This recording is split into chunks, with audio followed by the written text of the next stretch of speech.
不多的时间，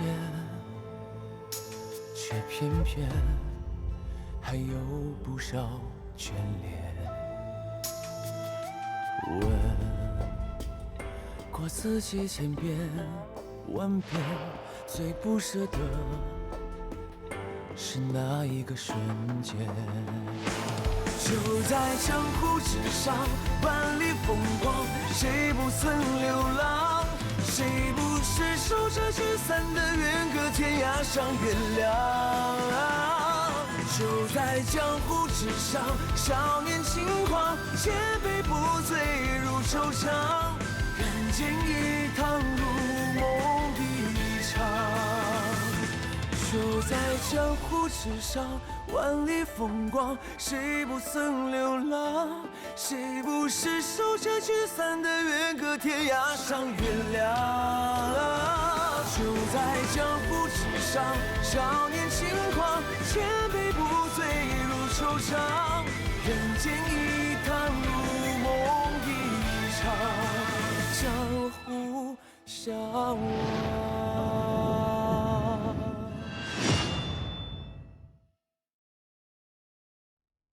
哎，那我就实话告诉你吧，我从小就体弱多病，我娘甚至连我大名都没给我取过，就生怕我活不到成年。在我10岁那年，我娘认回了自己小时候丢失的弟弟，就是四顾门的副门主，李相夷的师兄单孤刀。单孤刀是你的舅舅。我娘从小就不喜欢江湖，所以她也不希望舅舅公开这层关系。舅舅偷偷想教我武功，但我那个时候身子骨实在太弱了，舅舅总骂我没用。教了你多少遍了，怎么记不住呢？一把剑都拿不住，练什么武功呢？再来。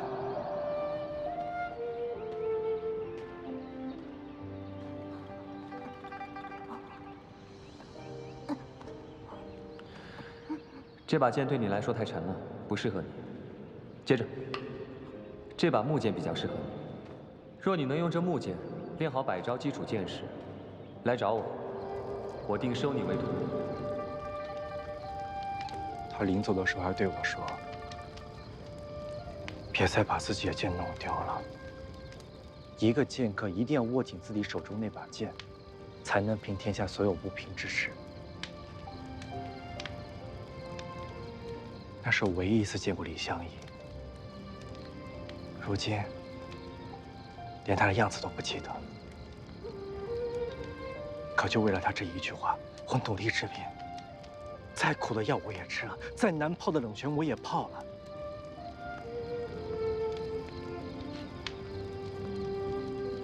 如今我终于可以站起来了，可以握紧手中这把剑了。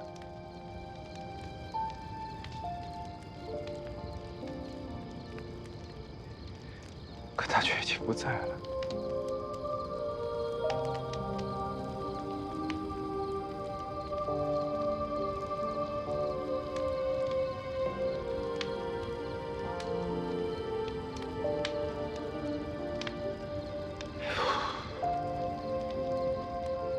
像我师父这样清风霁月的人，你是不会明白的。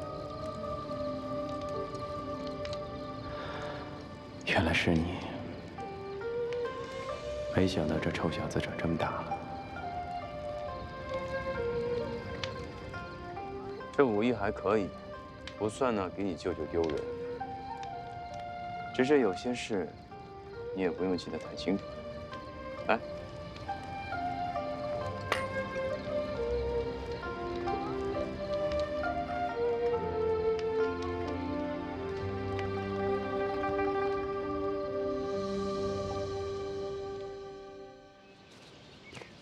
少爷，哎，少爷，鱼肉不按，干！少爷，少爷，少爷，少爷，你怎么睡在这里啊？我们找了你一晚上呢。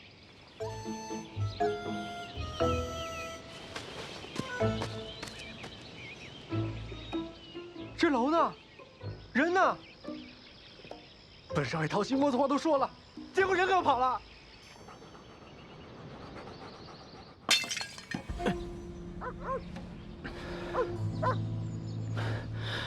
发作的日子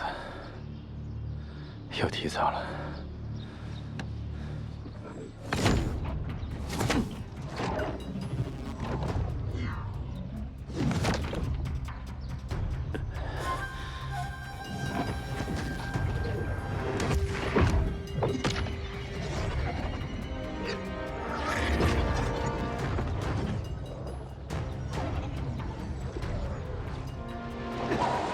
师兄上不到的尸体到底在哪？你这个人最大的弱点就是喜欢当英雄。一个剑客不该有弱点。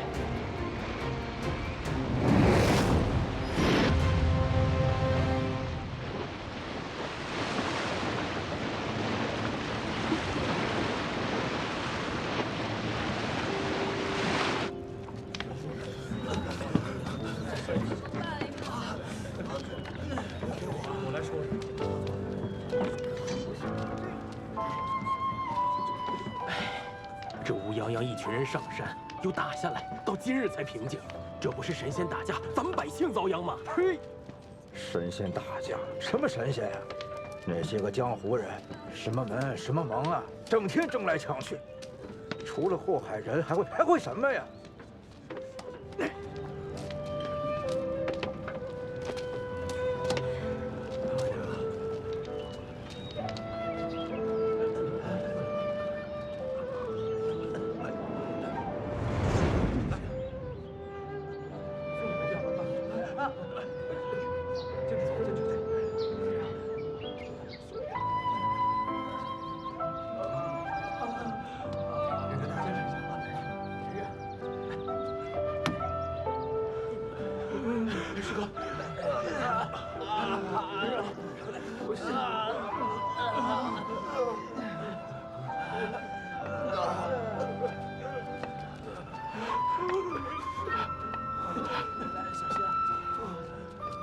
四虎门成了这副模样，还能有什么成就？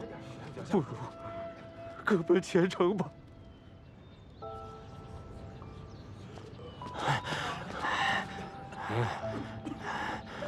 门主生死未明，你们想要分家吗？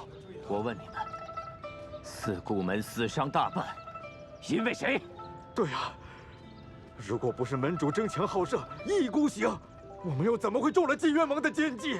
怎么会损失这么多弟兄？哎，当初我说要给二门主报仇的时候，你们可是有一个算一个，一起齐声高喊的。怎么这会儿全都怪在门主身上了？谁敢踏出这个门，我就杀了谁！大家别吵了。四顾门今日局面，虽是李相夷自负之举造成，但他定不愿看到你们在此相争。如今相夷已去，四顾门损失惨重。若终因意见不合，分崩离析，倒不如今日就将四顾门散了，大家各自安去。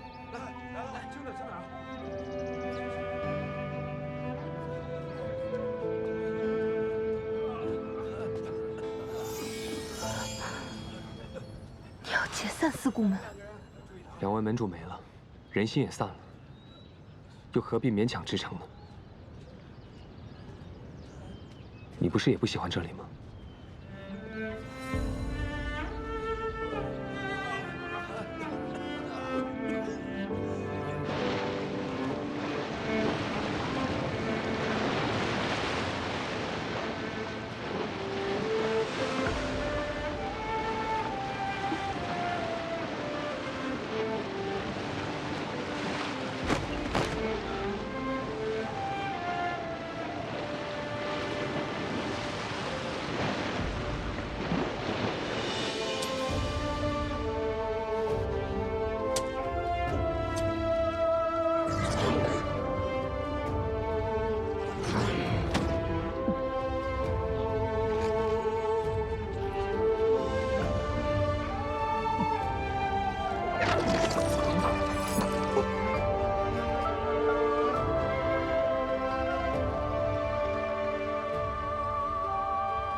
和尚，你又用这范术把我从阎王爷那里抢回来。嘿嘿，老衲何德何能？是李门主命不该绝。哎，李门主全身经脉寸断，必察之毒也早已蔓延全身。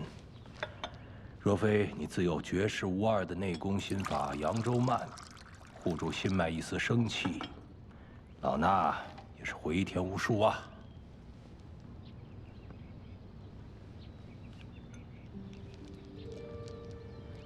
范术也只是续筋接脉之法，金针也只能将入脑的必察之毒引出，无法真的解毒。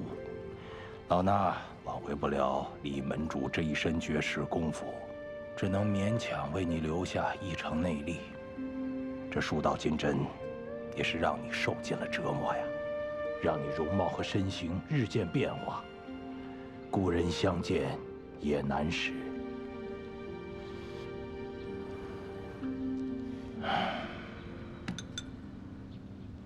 李相夷不是李相夷，这可是命数。李门主伤在三经，还需尽快回四姑门着门下和江湖好友寻求救治之法，否则恐年寿难永。和尚，我还有多久可以活？勉强支撑10年。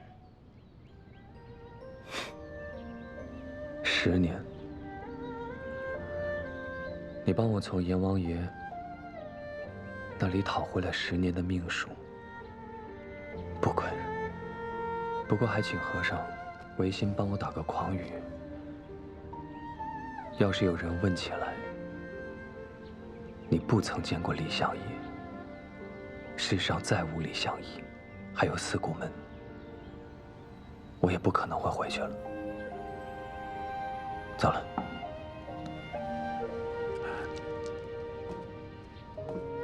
李门主，你年纪轻轻，却如此放任深云，岂不可惜呀？况且那必察之毒已存于你肺腑之中，必会时时折磨你。万一哪天强压不住，再次入脑，你恐将为幻觉所困，最终成为一个疯子。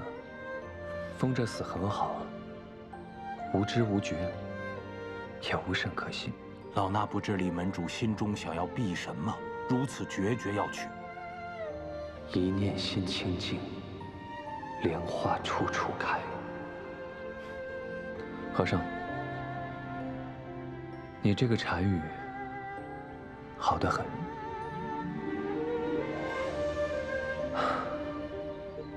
了悟了。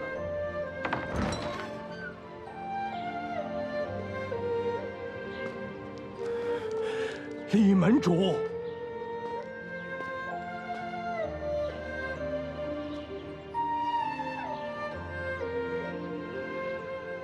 李相夷已葬身东海，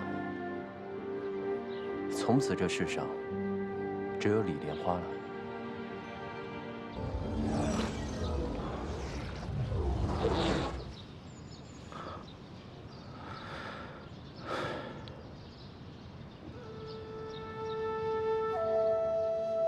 师父，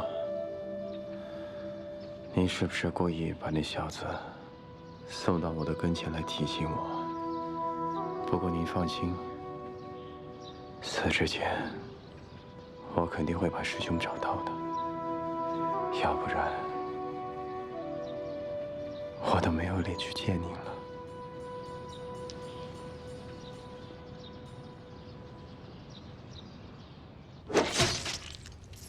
果然是金元王的暗纹，这暖玉倒是稀罕。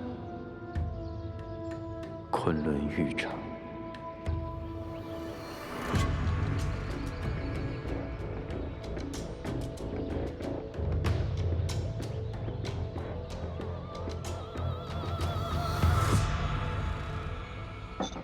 少爷，你要么还是坐下来吃点吧。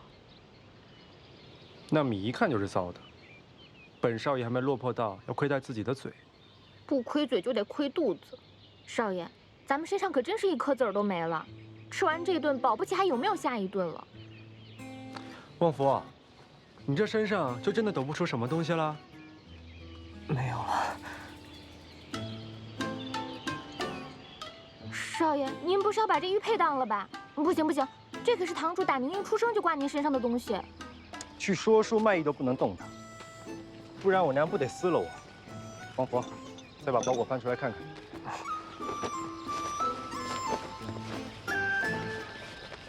哎，这信是？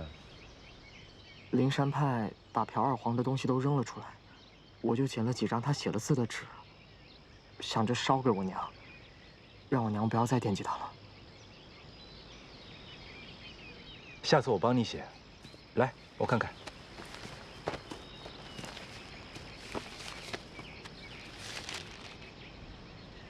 等会儿，这信怎么文理不通，乱七八糟的？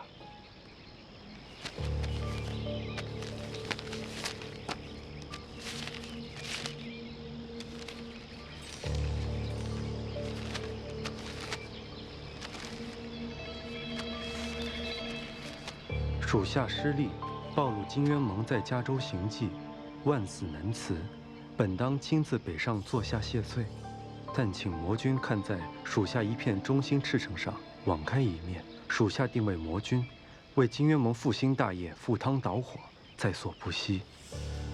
少爷，这什么意思啊？这明显是朴二皇还没来得及寄出去的请罪书啊！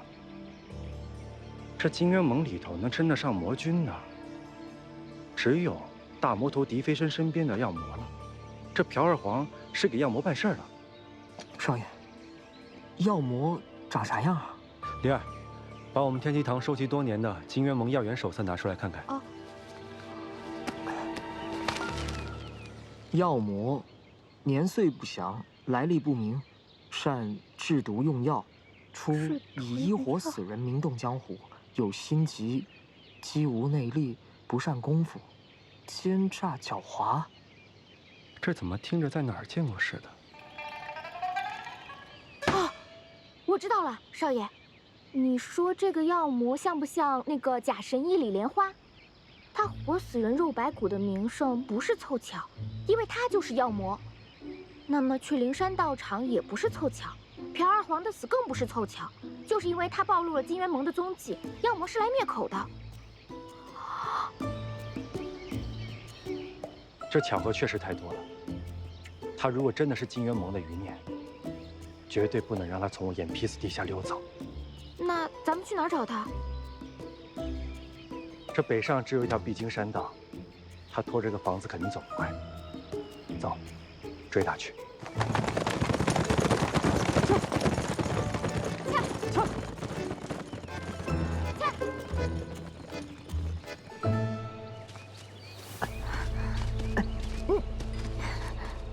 少爷，你走慢点。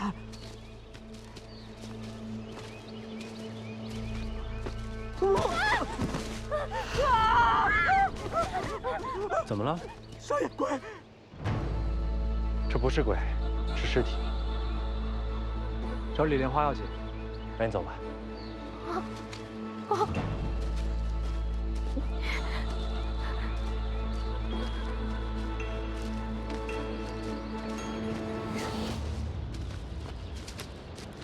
哇！啊，可算让我找到了。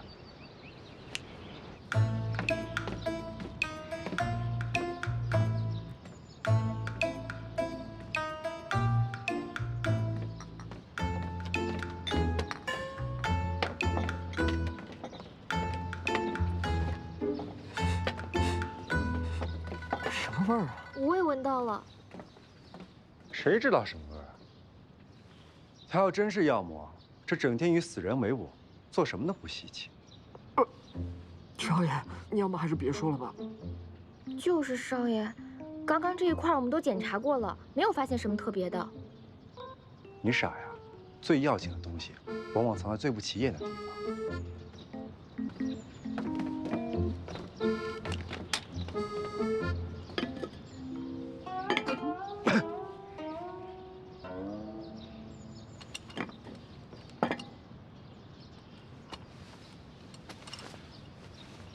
天刃丝薄如意。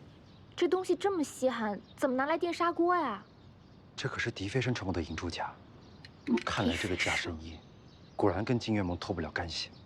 那他会不会是发现少爷追上了他，所以弃楼而逃了？我看这里没有半点慌忙逃离的样子，应该人就在附近。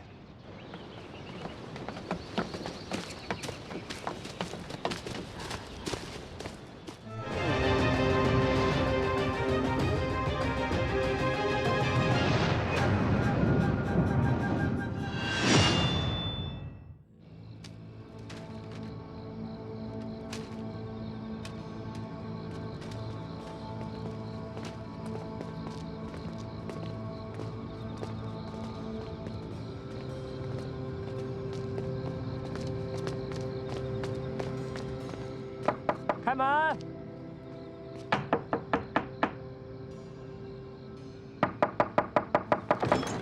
哎，几位客官见谅，咱们这儿有个规矩，想要住店得挎一挎驱邪的火牌。驱邪啊！几位客官有所不知，这附近呢有处古战场，不少士兵曝尸荒野，所以啊，这时不时总传出点让人疑神疑鬼的事儿来。恰巧今儿又是中元节。 掌柜的特地准备个火牌，大家挎一挎，驱邪气。少爷，要不咱别住了吧？不住这儿，晚上要走夜路啊。哎，有劳，有劳。岁岁平安，岁岁平安，岁岁平安。嘿。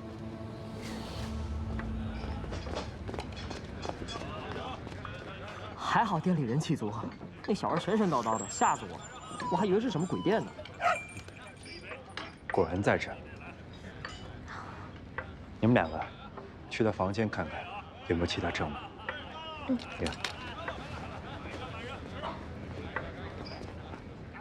正所谓山水有相逢，做了亏心事，溜是容易，可再遇见，岂不是很尴尬？哎，方少侠，是这么回事。我呢着急启程北上，没顾得来你酒醉未醒，有不周到之处。 来，不妨我请你吃个冰镇西瓜。本少爷不爱吃瓜。李神医，你这么着急走，是因为朴二黄吧？跟朴二黄有什么关系啊？这上了锁的柴房，你是如何进去的？是这么回事，方少侠。我呢看到朴二黄一直在惨叫，于是呢逼着人心，我就进去瞧了瞧，看了看，还顺手撬了个锁。那多多少少有一点技能啊。编的还真是顺畅啊，只可惜你走太匆忙了，也没确认人家朴二黄死没死透，万一还有机会开口呢？哎，这方少侠，这朴二黄没死的话，不是更好吗？正好让你送去百川院邀功啊！我也是这么想的，可惜人家朴二黄只交代了你，什么来路、什么身份，我就不必在这明说了吧。乖乖跟我回百川院走一趟。 方少侠，你这说笑了，我能有什么来路身份？我不过就是一个到处混饭吃的江湖游医啊！起死回生的名声可不止一个，10年前就有一位以医活死人而闻名的。哦，哈哈，哎呦，这说了半天，原来你是怀疑我是君越盟的药魔啊！看来朴二黄确实死了，不然也不会让你猜得这么离谱。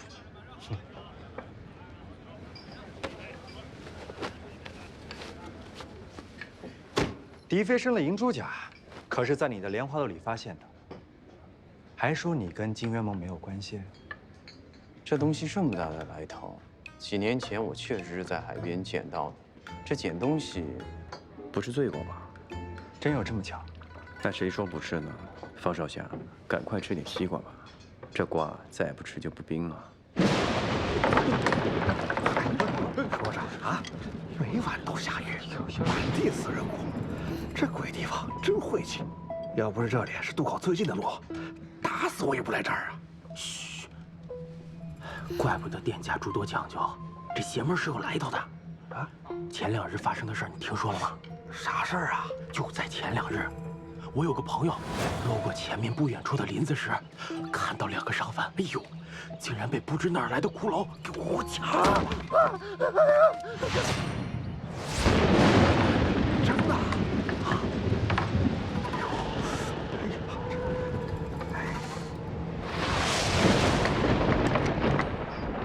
哎，小二，麻烦请问一下，楼下那位带狗的公子住在哪间厢房啊？哦，他就住在最里面那一间。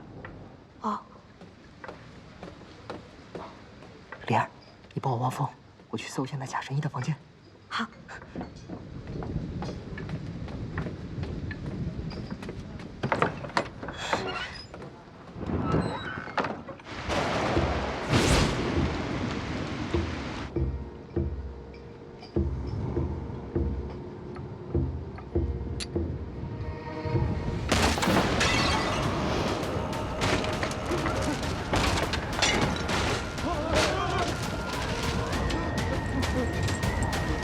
大家别慌别慌啊，只是风大而已，风大而已。抱歉抱歉。小二，快把这晦气的东西拿走。哟，客官，这话可说不得。画像上这位姑娘是山后玉城城主的妹妹玉秋霜，不知是何原因离家出走，这才张贴告示寻人的呢。那，这眼下店里住的都是玉城来寻二小姐的人。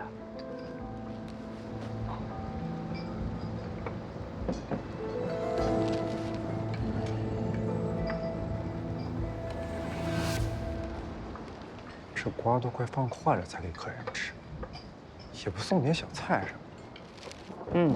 不然我给方少强一个建议吧，这里面的素面2000，加肉3000，还赠送一份小菜呢。你瞧不起谁呢？本少爷不饿。大少爷如今落魄到这个地步，哎，连份素面都点不起，赶紧回家去吧。话都没聊完呢，你这是要去哪儿？哎呦，大少爷，如果百川院的刑探随便抓人的话，摘名牌可是永不录用的。所以啊，你抓我，慎重啊。心里没鬼，就别溜啊。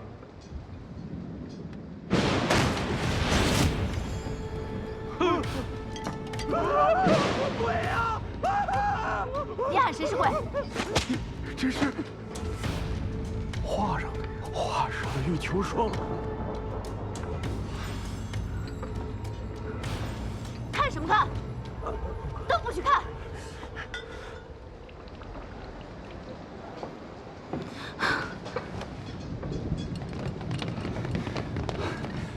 二小姐，您这是去哪儿了呀？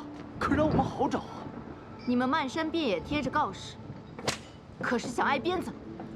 是夫人找了二小姐好几日找不见，这才让咱们贴告示的。是阿姐让你们来的。夫人去了山南，要过几日才回。是云娇姑娘带咱们来寻二小姐的，她正在2楼。二小姐，二小姐，二小姐，哎。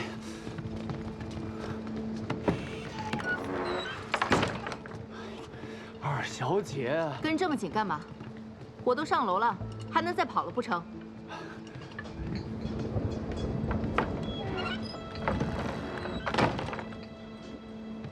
双儿，你总算回来了。若不是你们贴了满山的告示，我定让你们再急上几天。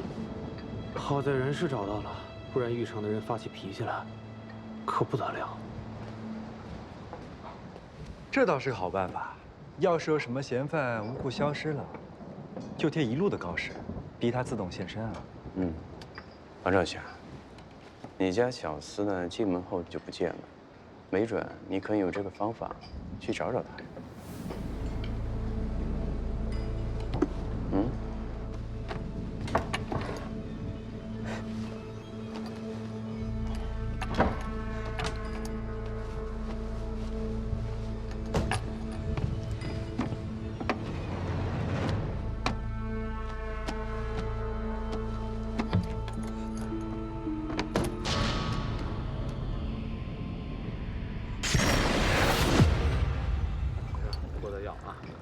小二，哎，预防的热水备好了吗？啊，好了，姑娘，这边就是。秋霜我已经安抚好了，明早便可以回玉城了。辛苦云姑娘了。云姑娘和咱们二小姐亲如姐妹，有她在，总算能给夫人交差了。上去吧。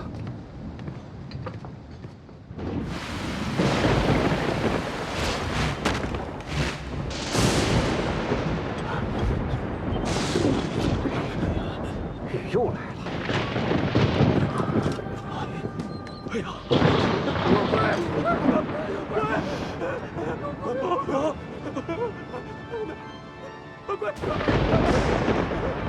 怎么回事？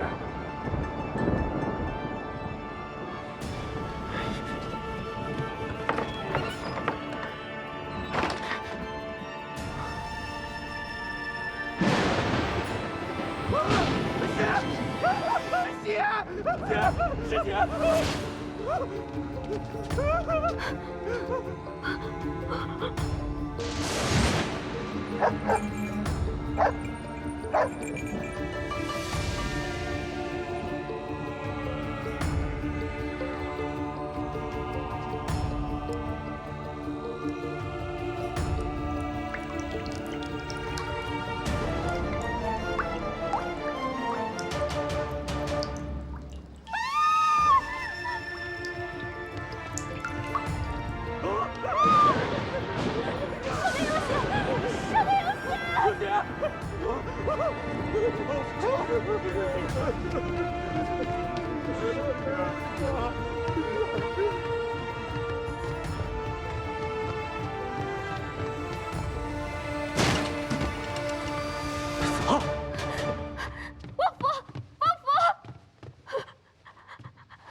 少爷，王府刚刚还好好的，一进这房间就变成这样了。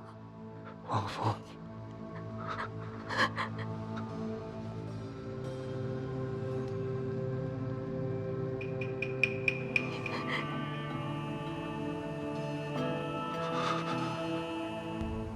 是他，一定是他，一定是他害死了王府。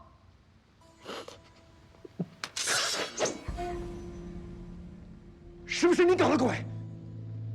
啊？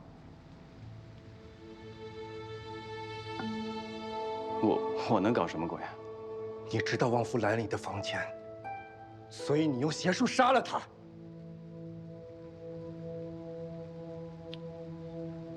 方少侠，我能理解，旺夫之死你心里很难过，但是你不至于把这个罪名栽赃给我呀。你可是药魔，起鬼的手段多得很。若真有冤屈，就跟我回百川院调查清楚。如果现在离开，你家旺夫就白死了。他胫骨折断，明显是被掐死的。刚刚我就坐在你的对面，我有什么手段能够隔空把他给掐死？方少侠，你要是再这样浪费时间的话，凶手可真的要逃走了。少爷，你不能相信他的鬼话，一定就是他。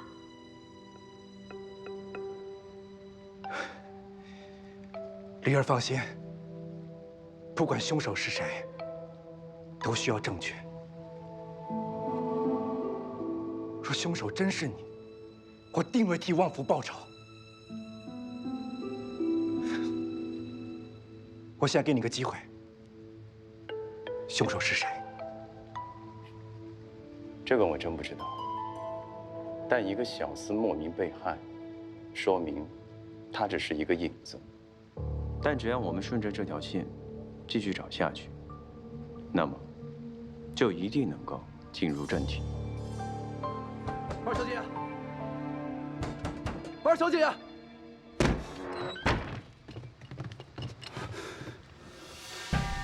二小姐呢？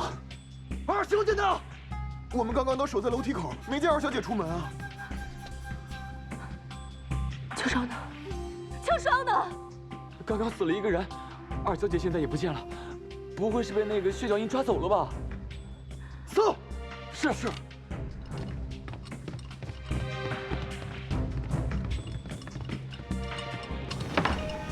你们干嘛呢？你们想干什么？这么多人。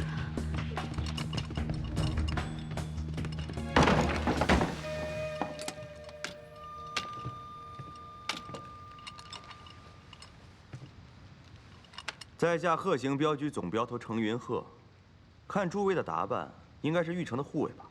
咱们可是向来井水不犯河水，不知道突然冲进我们房间，有何贵干啊？我家二小姐不见了，所以才搜查客栈，得罪之处，还请见谅。哦，二小姐，那大家也都看见了，这房间里面只有我们镖局的镖师，没有您找的二小姐。打开。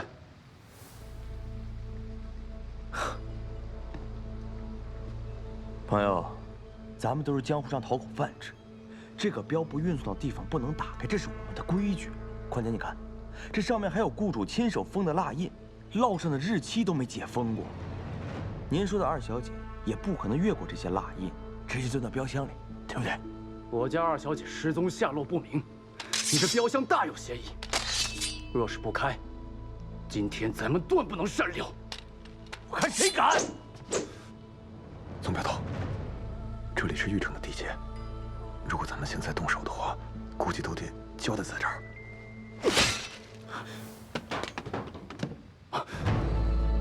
人头，程镖头，你可是答应过我们，不会带不吉利的东西入店。你是老顾客，我们才信任你。这怎么带了颗人头进来呀？这是衙门刚斩首的死囚，家里人想留个全尸，就托我带回。那也不行啊！只要是邪祟的东西进店，就会惹来怨鬼。这怨鬼都来了，你可这是做过法事的，绝对不会有邪祟。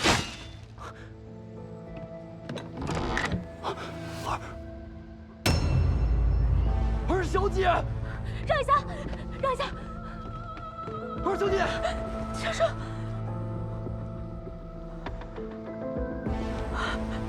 先生。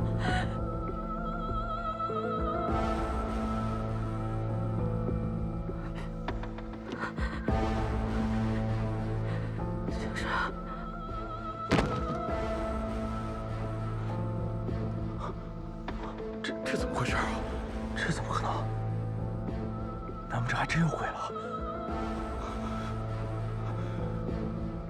我家二小姐死在了小面客栈，诸位都脱不了干系，都给我带回玉城去。是。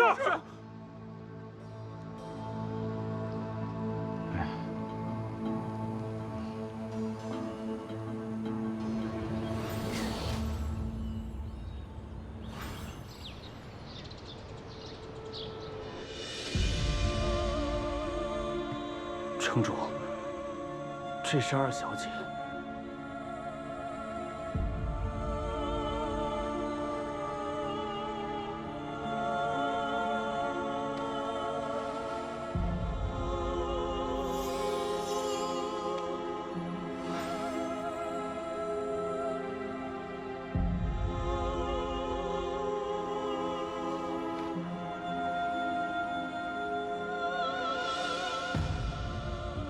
关起来！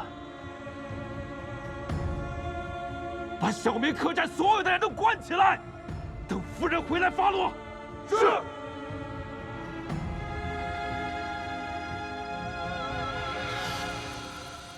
哎，兄弟，让你们的城主来见我，知道我是谁吗？我可是百川院的刑探，凭什么关我呀？哎，还装听不见是吧？哎，跟你说话呢。哎。别叫了，玉城主人不在，等他回来，自然会见你。刚刚关我们的时候，不就见到城主玉木兰了吗？这个玉木兰并无实权，但是他做不了主。你怎么知道？你不会好好想一想，这个客栈里这些护卫，只提夫人不提城主，还有这个玉秋霜，她只叫阿姐，并不叫阿嫂，你可想而知，这个玉木兰是入赘改了姓的。他只是空挂了城主的名头，所以在这个城中，真正说话的人是玉红烛。可昨晚的事情，你还是摆不清嫌疑的。你别把心思都放在我身上。做刑探得多听多问，好好做功课吧你。不用你说。陈总镖头，你这当镖到底怎么回事啊？我也想知道这其中的缘由啊。这镖箱中本来是北山矿场送往京中的黄玉，这封箱的时候大家也都看到了。对啊，而且从未离开我们的视线，怎么现在就变成玉二小姐了？还不都是因为你偷运私镖惹的祸？哎，你别血口喷人啊！那人头可是做过法事的，是不是？做了有什么用？玉成摆明了要拉我们一起陪葬呢。陈总镖头，这趟私镖怎么回事？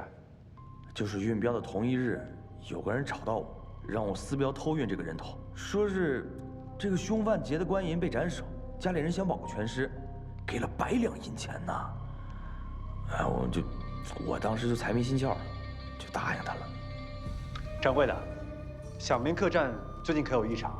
没有啊，只是往年中元节都要请人做法，只有今年没做，果然就出事儿了。就是鬼了，那薛小燕直奔2楼，咱们都看到了。兄台，你别紧张，鬼神之说根本不可信。除了鬼，谁还能把玉儿小姐给杀了？还装进我们严严实实的镖箱里啊？这说来也奇怪，这玉秋霜到底如何被害，又是如何瞬间被封进镖箱里？听上去不就是鬼做的吗？这鬼可能并不想保住玉儿小姐的尸身。你，二小姐尸身被烧，夫人回来后很是生气，把所有人带走。是。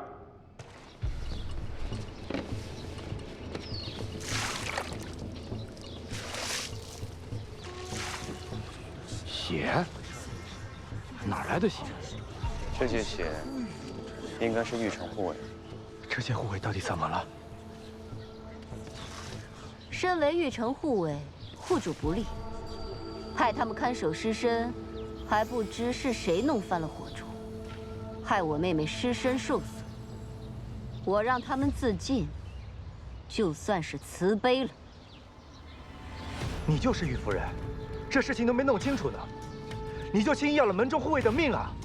玉成家奴，生死与你无关，是他们无能。玉成从不留废物。玉夫人，二小姐遇害，那可是与我们无关呐！是啊，这是恶鬼害人呐！对，我们是来作证的，跟我们没关系啊！我还没见过鬼，那你们告诉我，这恶鬼到底长什么样子？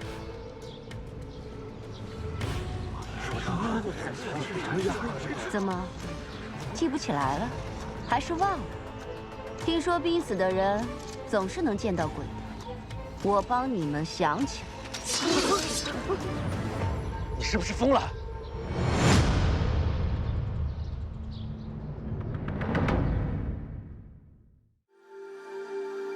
人世太匆忙，等不及地老天荒，来日又方长，换个神仙愿望。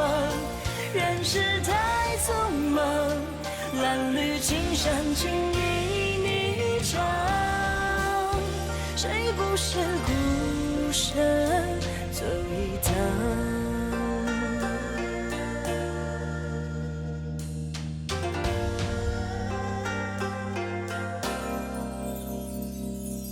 像人人雨伞，风吹越吹越狂欢，挥洒下之处天真的竹落落玉盘，一声永容一声叹，手舞不得心暖。酒杯一推，纵身一跃，坦坦浮沉入凡间。若是兜兜转转，不小心就当云烟。聚散的是一眨眼，情话微微共婵娟。只盼能相约不相见。人世太匆忙，等不及地老天荒，来日又方长，换个神仙愿望。人世太匆忙，褴褛青山情意霓裳，谁不是孤身走一趟？人世太匆忙，等不及地老天荒，来日又方长，换个神仙愿望。人世太匆忙，褴褛青山情意霓裳。